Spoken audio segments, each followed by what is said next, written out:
Hi mga ka-collab! Ngayong araw na ito ay available na ang ating certificate na mula sa ating seminar sa GBF STEM Collab. Ganito lang ang gagawin nyo kapag kayo ay kukuha ng certificate, lalo na yung inatinan nitong February. Ang gagawin nyo ay i-click nyo muna ito.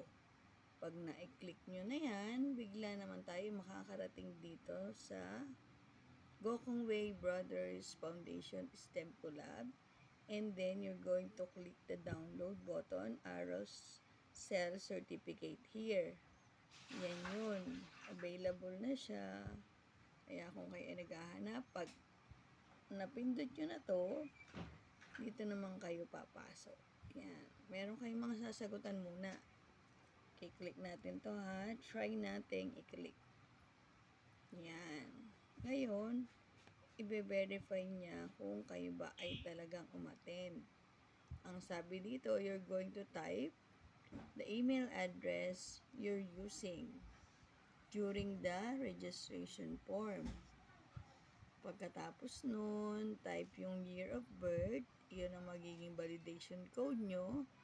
Click the search certificate, and then once the record appears, click download to get your certificate. And then, sabi dito, dapat yung tandaan, note, only teachers who have completed all valid requirements are eligible to receive a certificate.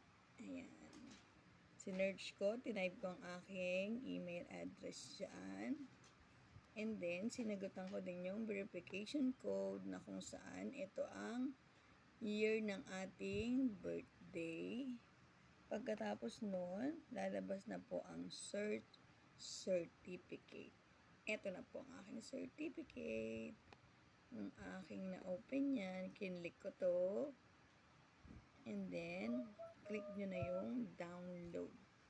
Automatic na po siyang maghahanap doon. And then, lalabas na po siya. Mapupunta na dito sa download button.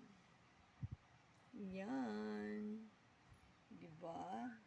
Ang galing naman. Meron na akong 24 hours of training. Ang aking nakuwang CPD ay 15 units. So, diba bongga? Nakita nyo yan sa CPDAS kung ilang units na ang inyong nakukuha sa mga ina-attendan yung seminar. Okay, sana nakatulong ako. Bye!